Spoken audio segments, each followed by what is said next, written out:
Muy bien, amigos, estamos de vuelta para seguir estudiando esta primera lección de ajedrez elemental. En esta posición vamos a ver lo que se conoce como una batería de dama. Aquí se puede apreciar que la torre de C1 está ejerciendo presión sobre la casilla C7, en donde hay un peón negro. Y el alfil de B2 está ejerciendo presión también en la casilla G7. Ahora, el concepto de batería de dama es cuando una dama está respaldada por otra pieza para atracar un objetivo en común. Por ejemplo, aquí en la movida dama C3, la dama simultáneamente ataca conjunto con el alfil el punto G7 y de igual forma ataca el punto C7 para capturar el peón. Entonces, esto es muy importante porque, por ejemplo, si el bando negro hiciera una movida de espera, como por ejemplo, qué sé yo, esta, las blancas podrían tomar este peón de C7 debido a que la dama está respaldada por la torre. Y en caso tal de que se capture con la otra dama, nosotros capturamos de vuelta y quedamos ganando un peón en esta pequeña combinación. Es muy importante siempre considerar las baterías de dama para ganar nuestra partida, porque es una herramienta muy útil para resolver partidas y darles jaque mate a nuestros oponentes. La siguiente pieza que vamos a ver es la pieza más importante del ajedrez, el rey. ¿Por qué el rey es el más importante del ajedrez? Pues porque cuando el rey perece o es capturado por jaque mate, la partida se acaba y perdemos la partida. No es como otros juegos, como por ejemplo las damas, en donde para perder necesitamos que nos capturen todas las piezas. En el ajedrez es diferente. Con solamente que el rey haya sido capturado, perdemos instantáneamente la partida. Ahora, el rey tiene una manera de moverse muy peculiar. Mueve un espacio para cualquier lado, diagonal o en línea recta. Sin embargo, hay una regla que tenemos que tomar en consideración y es que los reyes nunca pueden estar cerca uno del otro. Por ejemplo, aquí, ninguno de los dos reyes pudiera pisar la casilla de 5 porque quedaría cerca del otro rey en una casilla adyacente y realmente sería una posición ilegal. O sea que estos reyes pueden ir a cualquier lugar de alrededor de su posición, un espacio, pero no pudieran acercarse en la casilla de 5. Veamos un ejemplo. En esta posición, supongamos que estos peones son imaginarios. En esta posición, los reyes pudieran mover un espacio para acá, por ejemplo. El rey negro pudiera un espacio para acá, pero nunca pudieran tocar la casilla que los divide. Por ejemplo, el rey negro pudiera moverse aquí, el rey blanco acá, y nunca pudieran enfrentarse en una casilla adyacente, porque sería una posición ilegal. También los reyes pueden irse, digamos, para otro lado, por ejemplo, acá, para acá, pueden irse a lugares lejos uno del otro, pero si están cerca, no pudieran ocupar una casilla que está adyacente al otro rey en la vecindad, porque realmente sería una posición ilegal. El rey de igual forma captura como cualquier otra pieza. Por ejemplo, aquí el rey negro se acerca a este peón que está acá y lo puede capturar cayéndole encima siempre y cuando el peón no esté protegido por nadie, porque también sería una posición ilegal. Eso lo veremos un poco más adelante. El rey, como bien lo hemos dicho, no puede ocupar casillas que estén siendo dominadas por otras piezas. Por ejemplo, aquí le tocan las piezas blancas y el rey blanco tiene a su disposición la movida rey C3, rey A3, rey A2, rey B2 y rey C2. Pero no podría ser ni rey A4, rey B4 ni rey C4 debido a que la torre está, como bien sabemos, ejerciendo presión en la columna en la fila 4. Y el rey no puede pisar ninguno de esos escaques porque lógicamente sería una posición ilegal y la torre lo pudiera capturar. El ajedrez tiene una peculiaridad que es un juego en donde nosotros tenemos que alertar a nuestro rival de que lo estamos atacando y no podemos simplemente esperar que haga un error para capturarle el rey. Eso sería una posición ilegal. Digamos aquí, el rey pudiera mover a rey C3. De igual forma, el rey negro pudiera mover a F8, a G8, H8, H7 y H6.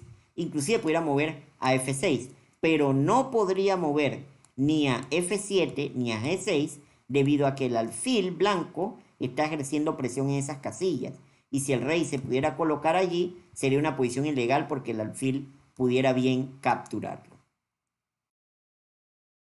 La siguiente pieza que vamos a analizar es una pieza que siempre ha tenido un grado de complejidad alrededor de la historia cuando se va a mostrar su movimiento. Esa pieza es el caballo. Muchos instructores y monitores cuando van a mostrar el movimiento de caballo dicen que tiene forma de L. Realmente a nosotros nos gusta otro método que es el concepto del cambio de color a dos casillas, que es muy sencillo.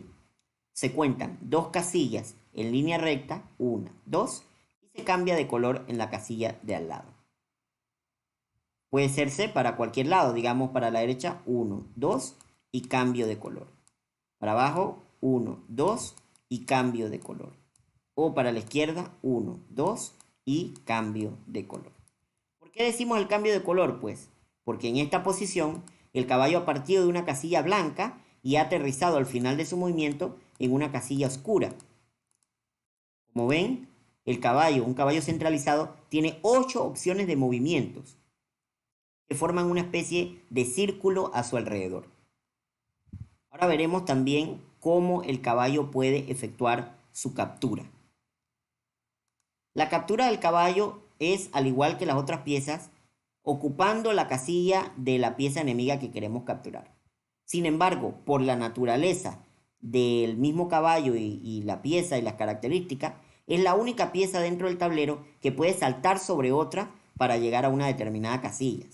Por ejemplo, aquí el caballo blanco de D4 pudiera tomar el peón de C6, saltando el peón que está en D5. O también pudiera tomar el peón de F5.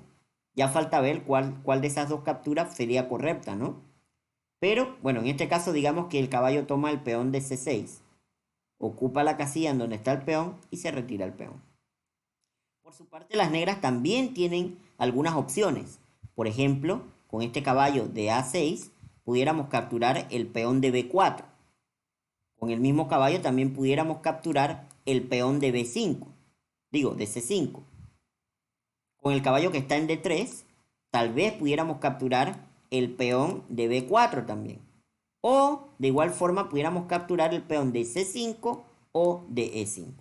Falta ver ya, de acuerdo a nuestros análisis, cuál de esas capturas es correcta para la partida. Digamos que aquí las negras pudieran capturar el peón de B4 con este caballo. Las blancas pudieran responder capturando de igual forma al caballo con el mismo movimiento de cambio de color. Y las negras pudieran también capturar el caballo de vuelta, lo cual sería un cambio de material. Ahora, por la naturaleza de las características del alfil y el caballo, siempre están en una lucha permanente dentro del tablero para ver cuál de las dos piezas es preponderante, cuál tiene ventaja en la partida. Hay posiciones en las que el caballo tiene ventaja y hay posiciones en las que el alfil cuenta con la ventaja. Por ejemplo, en las posiciones cerradas como esta, ¿por qué decimos cerrada? Pues porque hay una estructura de peones que obstruye la salida de los alfiles. Como ven, estos alfiles negros no tienen, por lo menos este no tiene por dónde salir, está obstruido por sus propias piezas. Se dice que el caballo es superior. Y el alfil de casillas oscuras tampoco es que tiene muy buenas casillas, solamente tiene una diagonal, pero todos los peones que están en las casillas negras están protegidos por el caballo de F3, como pueden ver. O sea que en esta posición, los caballos blancos tienen ventaja.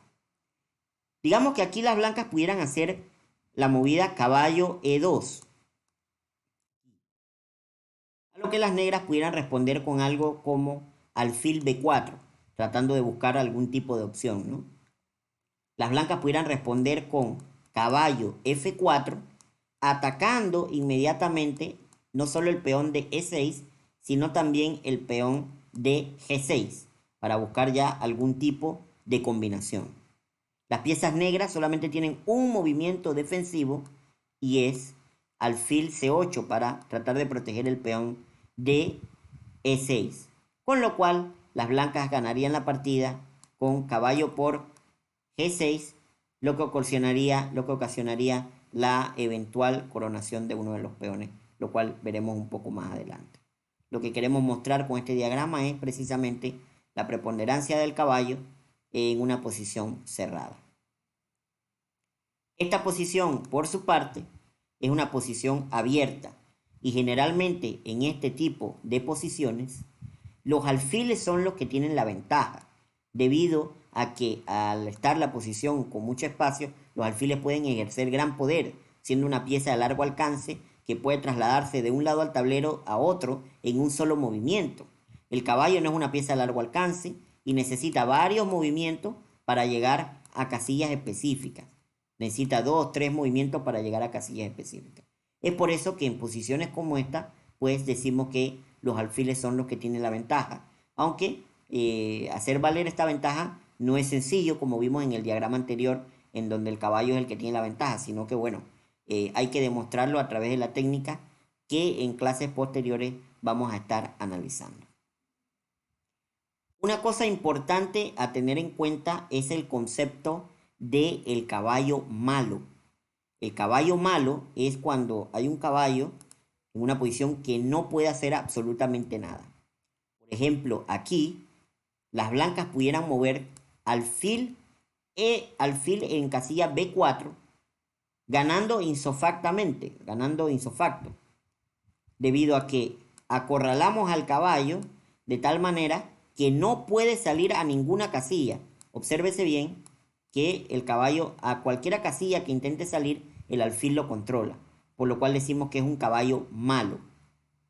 El caballo, digamos, si se mueve a C3, puede ser capturado por el alfil. Si se mueve, digamos, a D2, es de igual forma capturado por el alfil. Y si se mueve, digamos, a A3, de igual forma es capturado por el alfil. Ahora, la siguiente pieza que vamos a ver es el peón. El peón se dice que es el alma del ajedrez y es, a pesar de ser la pieza más pequeña y que tiene el valor más bajo, una pieza muy interesante para su estudio. El peón siempre para desplazarse lo hace hacia adelante. Nunca puede retroceder en el tablero.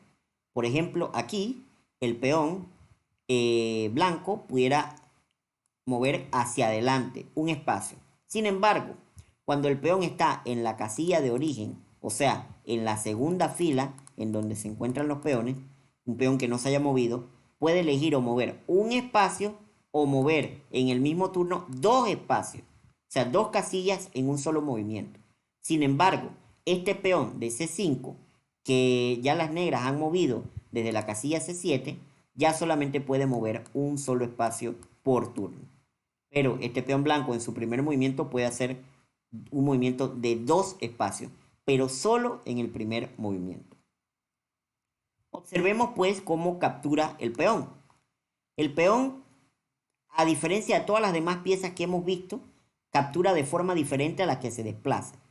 El peón se desplaza hacia adelante, pero captura en diagonal. O sea que estos peones que están aquí no pueden desplazarse hacia adelante. Sin embargo, el peón blanco pudiera efectuar la captura del alfil de C5. De esta forma, al peón por alfil de C5, lo cual le da la ventaja, por supuesto, a las piezas blancas. Pero si este alfil, digamos, no estuviera en la casilla C5, el peón estaría sencillamente bloqueado y no pudiera avanzar porque hay un peón en la casilla de enfrente. Un concepto a tener en cuenta es la captura del peón al paso, que ocurre solamente cuando tenemos una pieza en la quinta fila. Digamos, aquí el peón de D4 está en la quinta fila contando desde la octava hasta la 4. 1, 2, 3, 4, 5. Muy bien. 1, 2, 3, 4, 5. ¿Cómo ocurre la captura del peón al paso? Es una captura muy peculiar debido a que es la única captura en el ajedrez en donde una pieza cae para capturar en una casilla en donde no hay nadie. Aquí, si las blancas movieran el peón 2 espacios en la columna adyacente, o sea, en la columna de al lado, las negras pudieran hacer la captura al paso, colocándose en E3 y el peón de E4 desaparece. Es una movida especial del ajedrez y bueno, que solamente ocurre bajo esas características.